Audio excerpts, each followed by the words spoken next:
అసలు ఏం చేస్తా ఉన్నారు వీళ్ళు? బతికున్నారా లేకపోతే ఏం చేస్తా ఉన్నారు? నిన్న అసెంబ్లీ సాక్షిగా చంద్రబాబు నాయుడు గారు ప్రాణం విలువ 10 లక్షలు కట్టారు. 10 లక్షలు విలువ కడితే వాళ్ళ తోటి శాసనసభ్యులు అందరూ కూడా బెంచీలు కొడతా ఉన్నారు, తప్పట్లు కొడతా ఉన్నారు. అసలు ఏం జరుగుతా ఉంది రాష్ట్రంలో? అంటే ప్రాణం విలువ 10 లక్షల రూపాయలు కట్టిన ఈ వ్యక్తులు ఇవాళ ఆంధ్రప్రదేశ్ రాష్ట్రంలో రాష్ట్రం పరిపాలనకి అనర్హులుగా పరిగణిస్తా ఉన్నాం.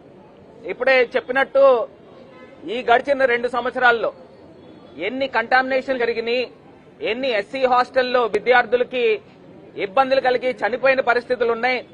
సెప్టిక్ ట్యాంక్ లీక్ అయ్యి తాగే నీరులో కంటామినేట్ అయిన పరిస్థితులు కూడా ఆంధ్రప్రదేశ్ రాష్ట్రంలో జరిగింది. వీళ్ళు కేవలం ఏంటంటే ఎక్స్గ్రేషియా ప్రకటించడం, చేతులు దులుపుకునే కార్యక్రమం చేస్తా ఉన్నారు. రాజమండ్రిలోనే గడిచిన 15 రోజుల క్రితము ఫుడ్ సేఫ్టీ అధికారులు కంప్లైంట్స్ వస్తే అన్ని రెస్టారెంట్స్ ని, బేకరీస్ ని వాళ్ళు టెస్టింగ్లు చేసినప్పుడు కొన్ని వందల కేజీల మాంసాలు కుళ్లిపోయిందిగా గుర్తించిన సందర్భం.